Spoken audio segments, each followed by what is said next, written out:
And this is why I love my boss. This just happened last night.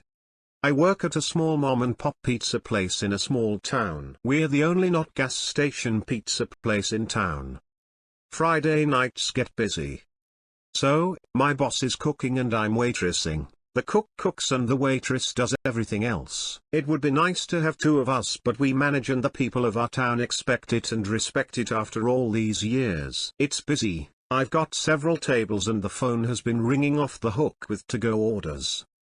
I've got piles of dishes. Someone is constantly at the register and food is constantly ready to go out. My customers are being great. Everyone is smiling and laughing and not worried that things are taking a bit longer than a Tuesday night. I was busy but not stressed yet. Then he calls.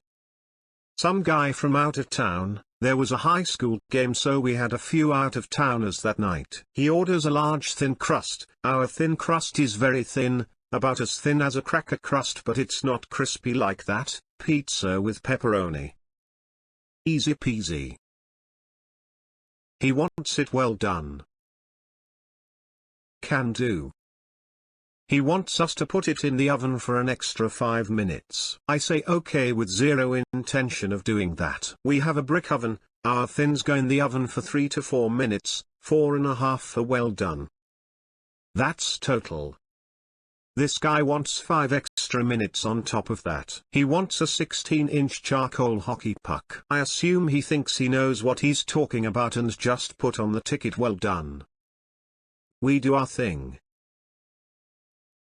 His pizza looks beautiful.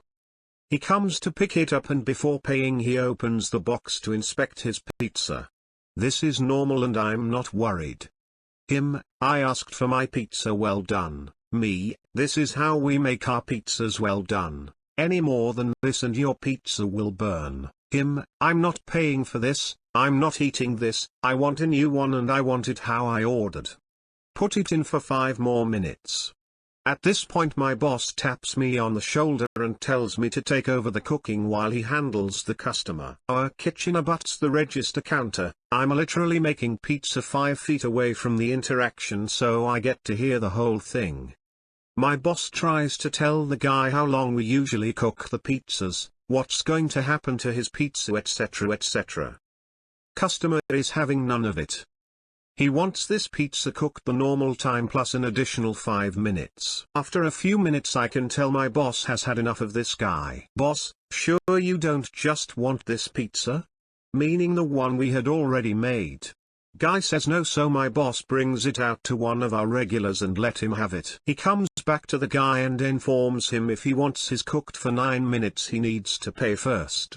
Guy seems satisfied and pays. I hop back to waitressing and boss takes over cooking and making this guy his pizza. It goes in the oven looking beautiful. Boss sets the timer for 9 minutes and makes sure to show the guy the timer. He just smiles and chuckles a little. I'm bussing tables and checking people out and answering the phone while we wait on this guy's pizza. The timer goes off for his pizza. Guy comes closer to the counter. It's my job to cut the pizza as soon as boss man puts it in the box. He lifts this solid black, hard-ass charcoal hockey puck out of the oven and sets it in the box. You can barely tell it's a pizza anymore.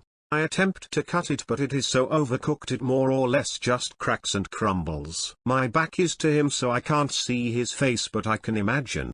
I close the box, turn and hand it to him with a smile on my face. Me, enjoy your pizza sir. Guy, stutters a bit, I can't eat that.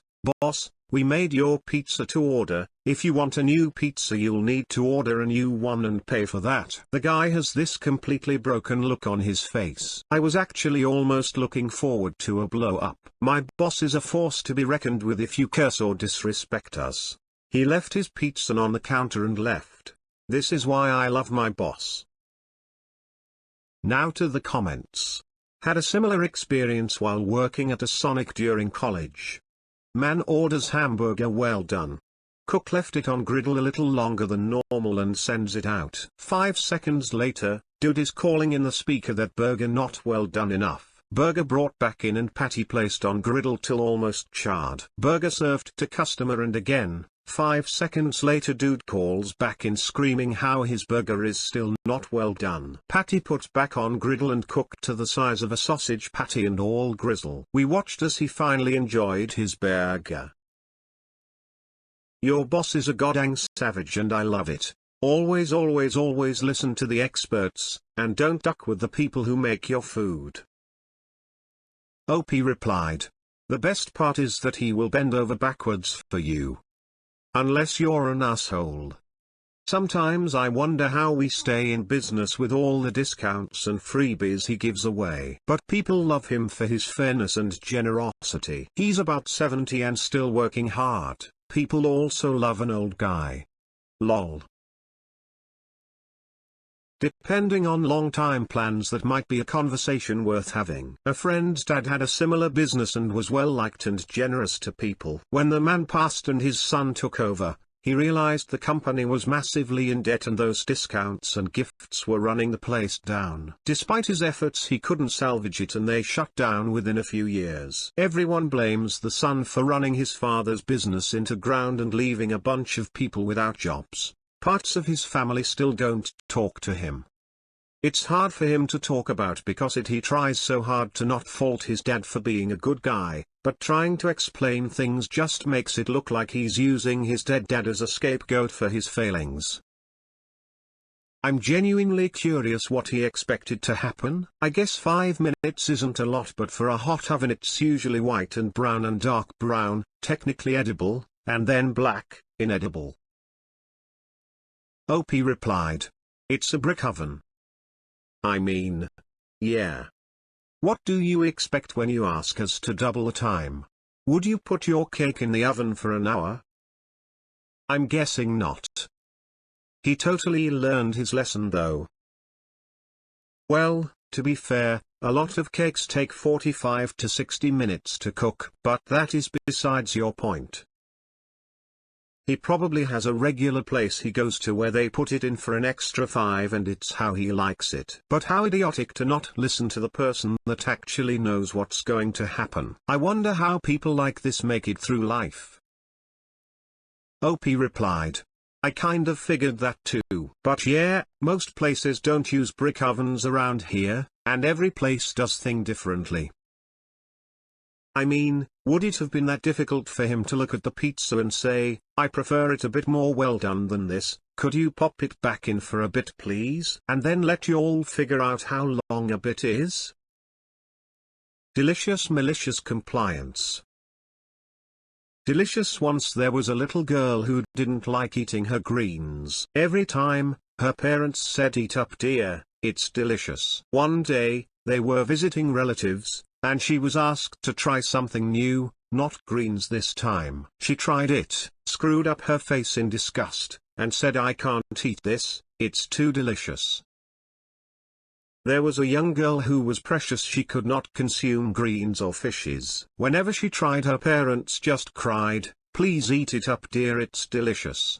One day they were with a new host, who offered her something else gross. She went in for a taste and screwed up her face. I can't eat this, it is too delicious. I took a few liberties with rhymes and structure, but generally so did Edward Lear, so I don't feel bad about it. Life pro tip: if you're using a service, think you know how you want something done, and a pro who does this all day, every day tells you it's a really bad idea. Listen to them, and don't be the poster child for the Dunning-Kruger effect. Thanks. The first rule of Dunning-Kruger Club is that you don't know you're in Dunning-Kruger Club. That's beautiful.